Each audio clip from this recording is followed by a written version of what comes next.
Ironheart, no wonder Marvel tried to bury this show. Whew.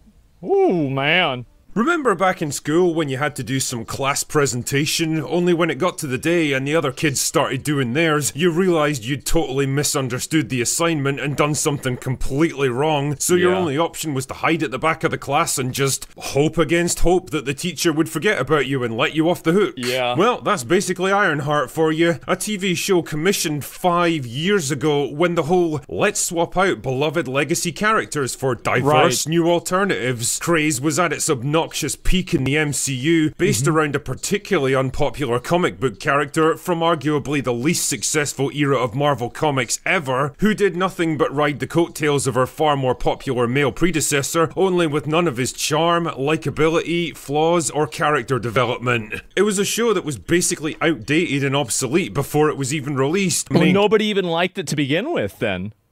So why would they go with something that nobody even liked even whenever it came out? The fact that the past several years have been nothing but a slow-moving train wreck for the MCU gradually eroded the fan patience and goodwill that might have allowed a show like Ironheart to scrape by. Marvel knew this all too well, and they also knew there was no way to fix or avoid the problem, so they did what we all did in that school classroom decades earlier. They went silent and tried to hide, doing their best to bury Ironheart and hope that people would eventually just forget. One of the worst things that happened to me, this was in my last semester of college, and we were doing a group presentation.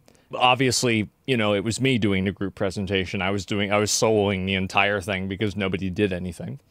And so halfway through the presentation, while I'm explaining everything, they're like, the circle and he he talked for like 10 seconds. I immediately was like, yeah. So anyway, let's get back into this, right? Should have called them out. Yeah, no, I did. I did call them out. I emailed the professor later on and I was like, hey, listen, they didn't fucking do anything. And I absolutely did. It was a business. It was a it was like a process analysis, like computer systems class. And so, like, you had to develop, like, a computer, like, system for, like, I forgot even what it fucking was. But it was basically, like, a programming chart for how something would work. I snitched him out. I did, of course, because I had an 88 in the class, and I thought I deserved an A. Because I was like, well, what the fuck? Like, I did the entire project. They didn't do anything. Like, we got an 85 or a 90 on the project. And, like, yeah, fuck that. Dude, like, again... You might, like, when I'm on it, bro, you thought you were on the team? I'm in a battle royale. I'm there for me. That's it. It's so relatable from comp science. Yeah, because they didn't do anything. Like, they didn't know how to use the chart. So we had this Romanian professor. I'm kind of going off on a tangent. We had this Romanian professor, and I remember we had seven questions in our final. And the class is like an hour, right? A little bit over an hour for the final. Each question is an entire page. Like, it's like this, and then the page is like the amount of work that you need to do. And some girl asks, so how many of these do we have to do? Like 2 or 3? This dude goes, you can do partial work if you want partial credit. And he walks out of the room. That was it. Just straight up walks out of the fucking room. And like, bro, they were so stressed. They were upset, man. It was hilarious. I hate teachers. No, he was right. He was right about everything. And I liked him a lot. So the point is that that's exactly what happened, right? 100%. Like, I was in this situation. Is like, yeah, as soon as they had to start explaining shit, it was awful. It's a bold strategy, Cotton. Let's see if it pays off for them. Well, it turns out you can only hide for so long when you've got hundreds of millions of dollars invested. And I tried to hide them. I did. I tried. I was like, okay, I'm going to explain this. I just told them. I said before the thing, just shut up and stand behind me. I'm going to do the whole thing. You're going to get credit and we're going to be done, okay? That's it. And I was totally okay with this.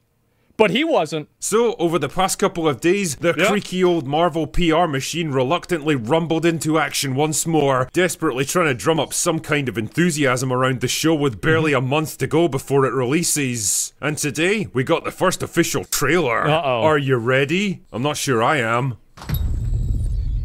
No offense, man, but I'm not exactly sure that's a selling point. Well, I love how the implication is like a Black Panther, it's like a black people thing. Like, Jesus Christ, like how patronizing.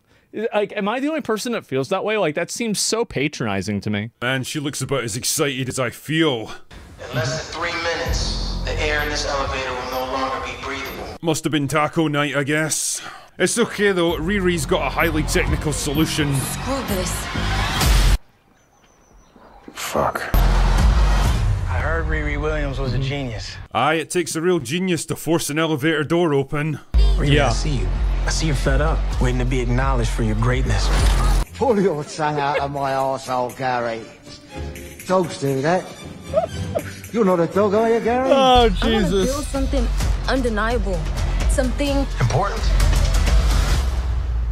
iconic. What, you mean like the thing that Tony Stark already built like 20 years earlier? Yeah, you're gonna the do the gist same here thing. is that Hooded Justice, or whatever the fuck this guy's called, offers to give Riri the resources and money she needs to construct her new suit of armor, on the condition that she helps him in return. I'm sure that won't have negative consequences. Sure. You've bitten off a hell of a lot more than you can chew. I could chew a lot. I hate so much about the things that you choose to be. And of course, no MCU production would be complete without the patented Marvel humor. Would a shady bunker have that on the wall? It's literally above a crate of self-guided missiles. I'm returning those. That's exactly the way that I feel. Yeah, that's just about it. And if all of this isn't a sign of how little confidence they have in this thing, then check out these comments from the producers. A lot of people think that she's a successor to the Iron Man legacy. But in the comic book, Riri and Tony had a friendship, and eventually she got her own identity. The story of Ironheart is not a story about the mantle of Iron Man getting passed. If anything, it's the opposite. You sit on a throne of lies. Spot the recurring theme here? The one thing they keep desperately trying to hammer home is that Riri Williams isn't just some cheap, lazy DEI replacement for Tony Stark. Surely that won't be what audiences think.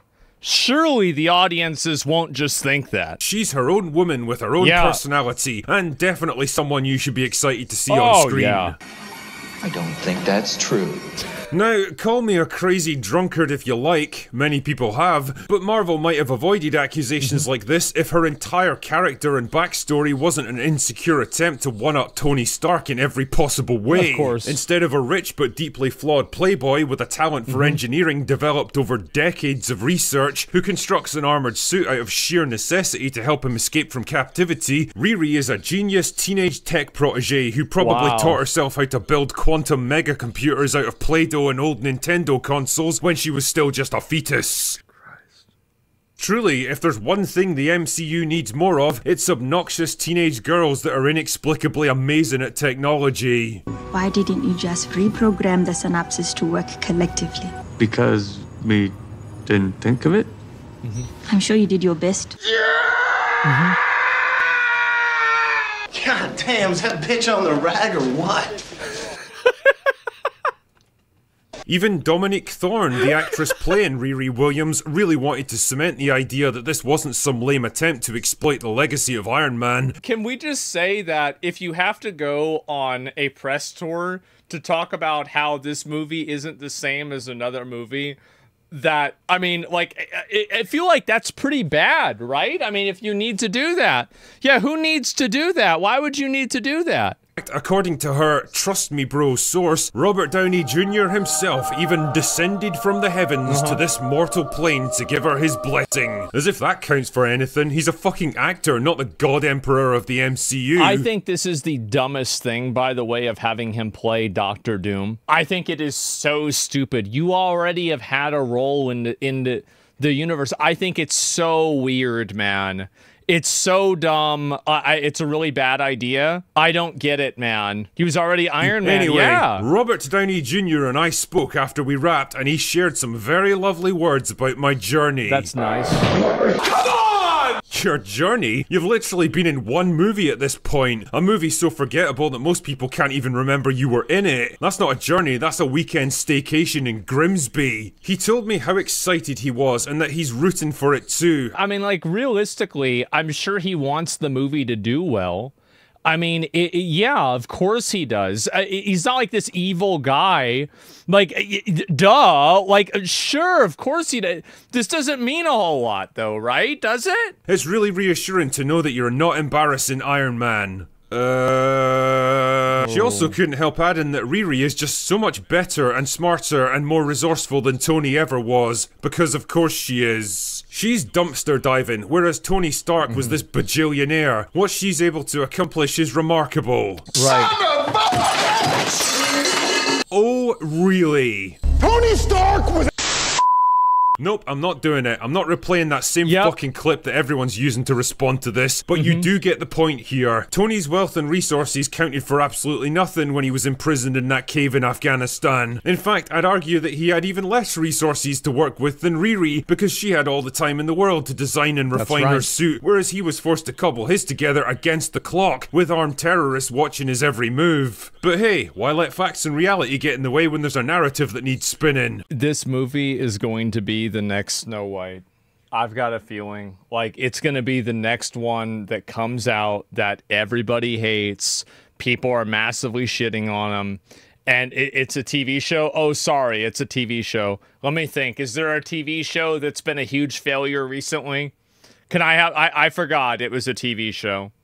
I mean, it's the same thing, really. Like Rings of Power. Yeah, it's going to be... Yeah, this is Marvel's The Acolyte. I think there's a very good chance it's going to be Marvel's The Acolyte.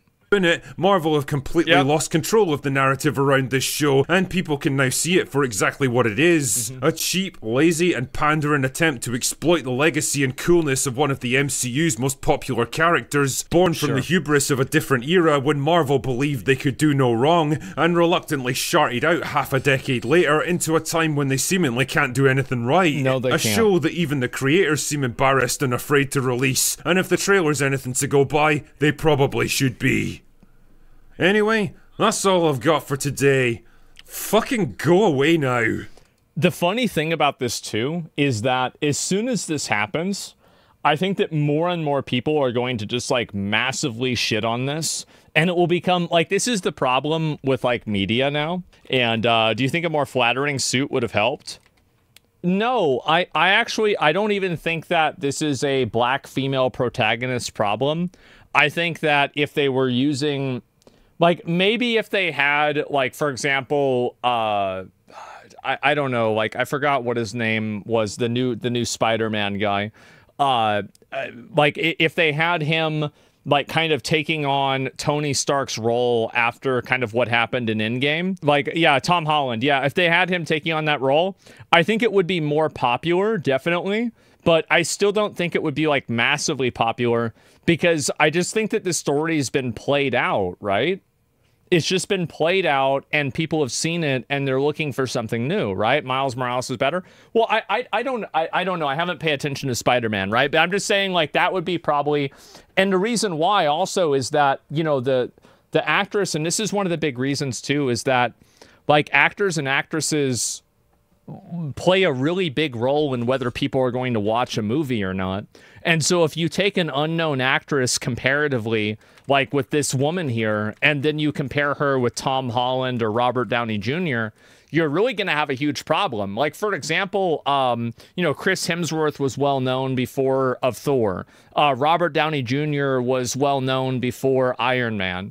You know, let's see, who else? And then also it had, like, Jeff Bridges in it. I mean, Samuel Jackson, I mean, okay, like, do I even need to begin? Every single actor that came into the Marvel franchise as one of the Avengers was extremely well known.